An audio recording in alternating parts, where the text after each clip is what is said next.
Hello students, welcome to our genetic bio classes. तो चलिए आज हम लोग पढ़ते हैं male reproductive part of flower, मतलब फूल के नर जनन भाग के बारे में। तो चलिए स्टार्ट करते हैं। मैंने इसके नोट्स हिंदी और इंग्लिश दोनों में बना रखे हैं, ठीक है। अब जिस मीडियम के हैं उस मीडियम के अनुसार आप अपना नोट्स वीडियो को पॉज करके बना भी सकते हैं, ठीक है। कहता है mail reproductive part of flower is called androecium, ठीक ना। फ्लावर के जो मेल रिप्रोडक्टिव पार्ट होते हैं उसको एंड्रोसियम कहते हैं, ठीक है। मैंने हिंदी में लिख रखा है। पुष्प के जो नर जनन भाग होते हैं उसको क्या कहते हैं? पुमंग कहते हैं। तो फ्लावर के जो मेल रिप्रोडक्टिव पार्ट होते हैं, नर जनन भाग होता है, उसको पुमंग कहते हैं, एंड्रोसियम कहते हैं, ठीक है। और unit of androecium is called stamen, ठीक है। Stamen is also called microsporophyll. मैं हिंदी में पढ़ देता हूँ। पुमंग के इकाई को पुंकेसर कहते हैं। पुमंग को लघु बीजाणु पर्ण भी कहते हैं, ठीक ना। ये जो मैंने अंडरलाइन कर रखा है और जो सर्कल कर रखा है ये इंपॉर्टेंट पॉइंट है, ठीक है। कहता है क्या कि फ्लावर में जो मेल रिप्रोडक्टिव पार्ट होता है उसको तो एंड्रोसियम कहते हैं, लेकिन एक फ्लावर में अगर हम लोग देखें, जैसा कि हमें दिख रहा है, और फ्लावर का जो ये वाला भाग है, ये वाला भाग, ये मेल पार्ट है, नर भाग है, और ये जो ऊपर वाला भाग है ये फीमेल पार्ट है, मादा वाला भाग है, ठीक है। तो मुझे यहाँ बहुत सारे पार्ट दिख रहे हैं मेल के, ठीक है ना। ये सारे, ये तो इस प्रकार से यहाँ बहुत सारे जो है मेल पार्ट दिख रहे हैं। तो इन टोटल को हम लोग क्या कहते हैं? एंड्रोसियम कहते हैं। टोटल को एंड्रोसियम कहते हैं, हिंदी में पुमंग कहते हैं, ठीक ना। लेकिन जब एक की बात करें, सिर्फ एक, ये जो एक होगा, इकाई होगा इसका एक, इन सबों में से ये एक इकाई या कोई एक इसमें से होगा, तो उसे हम लोग स्टामिन कहेंगे, ठीक है। उसे हम लोग क्या कहेंगे? स्टामिन कहेंगे। और हिंदी में पुंकेसर कहेंगे। क्या कहेंगे? पुंकेसर कहेंगे हिंदी में, ठीक ना। और इंग्लिश में क्या कहेंगे? स्टामिन कहेंगे। तो याद रखेंगे इस बात को, ठीक है। आगे बढ़ते हैं। There are 3 part of stamen. पुंकेसर के 3 भाग होते हैं। कितने भाग होते हैं? 3 भाग। जो पहला होता है ना उसे कहते हैं फिलामेंट, और दूसरा होता है कनेक्टिव, और तीसरा होता है एंथर, ठीक ना। फिलामेंट को हिंदी में तंतु कहते हैं, दूसरा कनेक्टिव जिसको कि हिंदी में संयोजी कहते हैं, और तीसरा होता है एंथर जिसे हिंदी में हम लोग परागकोश कहते हैं, ठीक है। तो चलिए एक बार इसका डायग्राम हम लोग एक बार देख लेते हैं। डायग्राम इसका कैसा है? ये इसका डायग्राम है, ठीक है। डायग्राम में मैंने एक स्टामिन दिखा रहा हूँ, ठीक है। तो ये वाला जो हिस्सा है, ये वाला, इसे हम लोग एंथर कहते हैं, ठीक है। और ये जो डंठल नुमा है, ये जो डंठल है, स्टॉक है, इसे हम लोग फिलामेंट कहते हैं। और जहाँ पे ये एंथर मतलब परागकोश और ये जो फिलामेंट है तंतु, ये दोनों जहाँ पे जुड़ता है उस हिस्से को हम लोग कनेक्टिव कहते हैं। ये वाला हिस्सा कनेक्टिव कहलाता है, ठीक है। तो बेसिकली एंथर के अंदर हमें बहुत सारा चीज़ दिख रहा है ना। ये जो एक स्ट्रक्चर दिख रहा है, ये वाला स्ट्रक्चर, ये वाला स्ट्रक्चर, ठीक ना। ये पोलन सेक वाला स्ट्रक्चर है, ठीक है। और जो बीच में एक लाइनिंग दिख रही है, ये वाली लाइनिंग, ये लाइनिंग, इस लाइनिंग को है ना एंथरलोब कहते हैं, जिसको हिंदी में परागपाली कहते हैं। तो इसके बारे में हम लोग आगे चर्चा करेंगे। पहले हम लोग फिलामेंट के बारे में जान लेते हैं कि फिलामेंट क्या होता है, ठीक है। तो फिलामेंट के बारे में कहता है it is a long cylindrical part which connect anther to the thalamus और पेटल और स्टाइल, ठीक है। इसी प्रकार मैं इसे हिंदी में भी पढ़ देता हूँ। हिंदी में तो इसे तंतु कहते हैं। कहता है यह एक लंबा बेलनाकार भाग होता है जो परागकोश को पुष्पासन या पंखुड़ी या वर्तिका से जोड़कर रखता है, ठीक है। थैलमस को हिंदी में पुष्पासन कहते हैं, पेटल को हिंदी में पंखुड़ी कहते हैं, और स्टाइल को हिंदी में वर्तिका कहते हैं, ठीक है। तो जैसा कि ये एक फ्लावर है, और इस फ्लावर में जो ये वाला भाग है ना, ये यहाँ से जो ये वाला भाग निकला है, ये वाला भाग, इसे हम लोग कहते हैं थैलम, इसे थैलमस कहते हैं, ठीक है। और जो ये वाला भाग है ना, ये वाला भाग, ये, इसे हम लोग स्टाइल कहते हैं, ठीक है। तो थैलमस हो गया, स्टाइल हो गया। और जो ये पंखुड़ी आपको दिख रही है ना, ये वाली पंखुड़ी, ये पंखुड़ी, ये पंखुड़ी, ये पंखुड़ी, इस पंखुड़ी को इंग्लिश में पेटल कहते हैं, ठीक ना।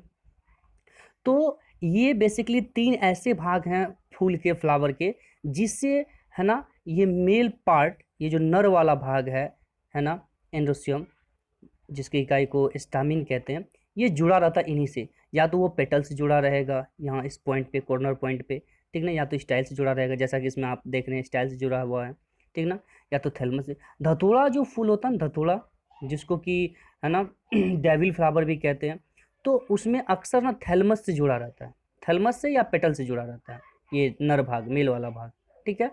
और जो हमारे सामने अभी ये हिबिस्कस फ्लावर है, जिसको चाइना रोज कहते हैं, अड़हुल फूल कहते हैं, उसमें ये स्टाइल से जुड़ा रहता है। अब हम लोग बात कर लेते हैं कनेक्टिव की, ठीक ना। Connective, it is a place where anther connect with filament. संयोजी, यह एक स्थान होता है जहां परागकोश तंतु से जुड़ा होता है, ठीक ना। तो जो कनेक्टिव है वो क्या होता है कि एक जगह होती है, एक प्लेस होती है। इससे पहले हमने फोटो में देख रखा था कि जो ये कनेक्टिव है, ठीक ना, वो ये वाला हिस्सा है कनेक्टिव, और ये एंथर है, और ये फिलामेंट है, ठीक है, ये कनेक्टिव है। तो कनेक्टिव क्या कर रहा है, इस एंथर को इस फिलामेंट से जोड़ के रख रहा है, ये जोड़ने का काम कर रहा है, ठीक ना। तो इसका नाम ही है कनेक्टिव, संयोजी, जोड़ने का काम, संयोजन का काम करना, ठीक है। और जो कनेक्टिव होते हैं ना, connective is made up of parenchymatous tissue. संयोजी पेरेन्काइमेटस उत्तक का बना होता है, ठीक है। जो कनेक्टिव होते हैं वो किस चीज़ के बने होते हैं, एक उत्तक के बने होते हैं, एक टिश्यू के बने होते हैं, जिस टिश्यू को हम लोग क्या कहते हैं, पेरेन्काइमेटस टिश्यू, और हिंदी में पेरेन्काइमेटस उत्तक कहते हैं, ठीक है। इस बात को याद रखेंगे। कनेक्टिव का फिलहाल उतना काम नहीं है, ये सिर्फ कनेक्ट करने का काम करता है, जोड़ने का काम करता है। आगे हम लोग बढ़ते हैं। तो ये पुष्प का मेल भाग है, मतलब प्रमुख नर भाग है ये, ठीक ना। एंथर क्यों है, इसके बारे में हम लोग बात करेंगे। तो पहले इसका परिभाषा पढ़ लेते हैं, है ना। Anther, it is the primary male reproductive part of flower because in anther formation of male gamete pollen grain, ठीक ना। हिंदी में परागकोश कहते हैं एंथर को। यह पुष्प का प्राथमिक नर जनन अंग है, क्योंकि परागकोश में नर युग्मक परागकण का निर्माण होता है। तो जैसा कि मैंने कहा कि यह जो फ्लावर का मेल पार्ट है, मतलब प्रमुख, और या यूं कहे मुख्य नर भाग है, ये इसलिए है क्योंकि ये वही भाग है जहाँ पे पुष्प का नर युग्मक बनता है, ठीक ना, मेल गैमिट बनता है। आप लोग जान रहे होंगे गैमिट किसे कहते हैं। तो जो नए इंडिविजुअल या नए बेबी के फॉर्मेशन में, नए बच्चे के निर्माण में, या नए जीवों के निर्माण में भाग लेता है, उसे गैमिट कहते हैं, ठीक ना। तो जिस अंग में या जिस भाग में गैमिट का युग्मक का निर्माण हो रहा हो, या वो मादा का हो या नर का हो, मेल का हो या फीमेल का हो, तो वो उस जीव का मुख्य जनन भाग हो जाता है, ठीक है।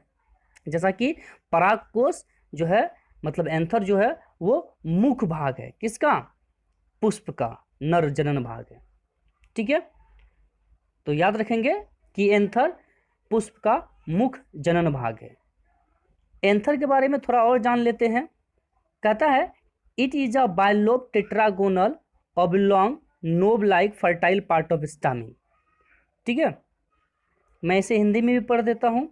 यह पुंकेसर का प्रजनन अक्षम द्विपाली चतुकोष्ठीय लंबा जहाजनुमा भाग होता है, ठीक है। सबसे पहली बात कि यह पुष्प का प्रजनन अक्षम द्विपाली चतुकोष्ठीय लंबा जहाजनुमा भाग है। जो एंथर आपके सामने दिख रहा है ना, उसको गौर से देखेंगे, है जहाज का जो आगे का पर्सन होता है ना, आगे का जो हिस्सा होता है, बिल्कुल उसी तरह का ये दिख रहा है, ठीक है। दूसरी बात क्या है, ये जनन क्षमता इसमें होती है। क्यों होती है, क्योंकि इसके अंदर बहुत सारे क्या बने होते हैं, परागकण बने होते हैं। क्या बने होते हैं, परागकण बने होते हैं। परागकण मतलब पॉलन ग्रेन बने होते हैं, ठीक ना, परागकण बने होते हैं। और दूसरी बात क्या होते हैं कि ये जो है ना, ये बीच में एक लोब होती है, लोब, एक लाइनिंग होती है, जिसको लोब कहते हैं, हिंदी में पाली कहते हैं, है ना। इस लोब की वजह से इसमें दो खांचे बन जाते हैं, मतलब दो चेंबर बन जाते हैं, दो कक्ष बन जाते हैं, ठीक है। इसमें द्विपाली चतुकोष्ठीय शब्द का यूज किया गया है, ठीक ना। तो द्विपाली का क्या मतलब है, ये जो एक पाली है, एक पाली, ठीक ना, जिसको एक लोब कहते हैं। अगर एक लोब होगा तो इसमें दो क्या बनेंगे, पॉलन सेक बनेंगे। ठीक है, अगर इसमें दो पाली, एक पाली की जगह दो पाली हो, एक इधर से और एक इधर से हो, ठीक ना, तो उस अनुसार से इसमें चार कक्ष बन जाते हैं, दो कक्ष इधर से और दो कक्ष उधर पीछे से, तो चार कक्ष होते हैं। इसीलिए इसे द्विपाली चतुकोष्ठीय कहा गया। अगर एक पाली है तो दो कोष्ठ बन रहे हैं, दो पाली होंगे तो चार कोष्ठ बनेंगे, एक कोष्ठ, दो कोष्ठ, तीन कोष्ठ और चार कोष्ठ। जैसा कि आप इसमें देख रहे हैं, ये जो है ना, ये एक पाली वाला है, ये एक पाली दिख रहा है, इसमें दो कक्ष हैं, और ये ना दो पाली वाला है, एक ये पाली एक ये पाली, पाली मतलब लोब है ना, दो पाली, तो इसमें कितने बन रहे हैं, एक दो तीन चार। ठीक है, तो इस प्रकार से द्विपाली चतुकोष्ठीय है ना, बायलोब्ड टेट्रागोनल, टेट्रा मतलब चार होता है। एंथर के बारे में और जान लेते हैं। कहता है anther has lobes, if anther has one lobes then it has two pollen sac are called monothecous anther. If anther has two lobe then it has four pollen sac are called dithecous. ठीक है, परागकोश में पाली होती है, अगर परागकोश में एक पाली हो तो उसमें दो परागकोश होंगे, तो उस प्रकार के परागकोश को एक कोष्ठी परागकोश कहते हैं। अगर परागकोश में दो पाली हो तो उसमें चार परागकोश होंगे, उस प्रकार के परागकोश को द्विकोष्ठी परागकोश कहते हैं। ठीक, एक ये एंथर है और एक ये एंथर है, ठीक ना। तो इस प्रकार के एंथर मतलब परागकोश को अगर हम लोग गौर से देखें तो पता चलता है कि इसमें एक लोब है, सिंगल लोब है, ठीक है, और दो कक्ष हैं, दो चेंबर हैं। और उसी प्रकार इसमें देखें तो क्या पता चलता है, इसमें दो लोब हैं, ठीक ना, और कितने चेंबर हैं, चार चेंबर हैं। इस चेंबर को हम लोग थीका भी बोलते हैं, ठीक है, हिंदी में कक्ष कहते हैं। तो बेसिकली हम लोग जान लेते हैं कि इस कक्ष को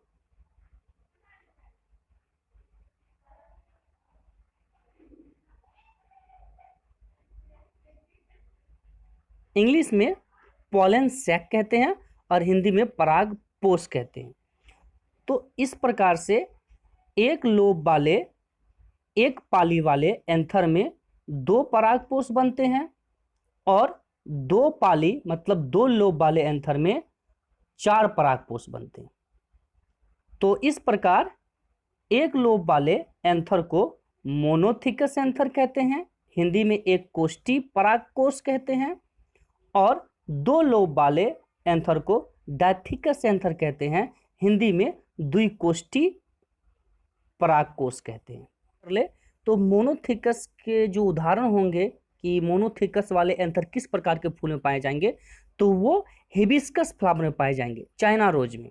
ठीक है, इससे पहले वाले वीडियो में मैंने बता रखा है, हिबिस्कस फ्लावर के बारे में मैंने प्रैक्टिकल किया था, तो उसमें भी आप लोग वहाँ से देख सकते हैं। तो हिबिस्कस फ्लावर जो चाइना रोज होता है, अड़हुल फूल कहते हैं, उसमें है ना मोनोथिकस वाले एंथर पाए जाते हैं, मतलब एक लोब वाले पाए जाते हैं। और जो डायथिकस एंथर होते हैं जिसमें दो लोब और चार पॉलन सेक होते हैं, वो पाए जाते हैं क्रोटालारिया और सोलेनम। ये दो नाम है, दो फूल हैं, ठीक है, एक क्या है क्रोटालारिया और दूसरा सोलेनम। तो इन दोनों फूल में दो लोब वाले एंथर पाए जाते हैं, मतलब चार पॉलन सेक वाले, ठीक है। लेकिन कुछ फूल ऐसे होते हैं, कुछ फ्लावर्स ऐसे होते हैं जिनमें एंथर लोब नहीं पाए जाते, मतलब परागपाली होते ही नहीं है। कहता है in some flower anther lobe is absent and they have one pollen sac, example में उल्फिया। कुछ पुष्प में परागपाली अनुपस्थित होते हैं और उनमें एक परागपोष होते हैं, जैसे उल्फिया। तो उल्फिया एक ऐसे फ्लावर का, एक ऐसे फूल का नाम है जिसमें पॉलन लोब, जिसमें एंथर लोब नहीं होते हैं, मतलब कि परागपाली नहीं होती है। अगर परागपाली नहीं होगी तो सिंपल सी बात है कि उसमें जो परागपोष होंगे मतलब पॉलन सैक होंगे वो एक ही होगा। अगर ये एंथर है मान लेते हैं, तो इसमें अगर एक भी लोब नहीं है तो सिंपल सी बात है, इसमें कितने पोलन सेक बनेंगे, एक पोलन सेक बनेंगे, जिसके अंदर बहुत सारे पोलन ग्रेन बनेंगे। ठीक है, तो जिसमें पोलन एंथर लोब नहीं होता है उसमें एक ही पोलन सेक रहते हैं, जैसे कि उल्फिया। वीडियो का आगे का मैं नेक्स्ट वीडियो में पार्ट 2 करके दे दूंगा। ठीक है, तब तक के लिए थैंक यू।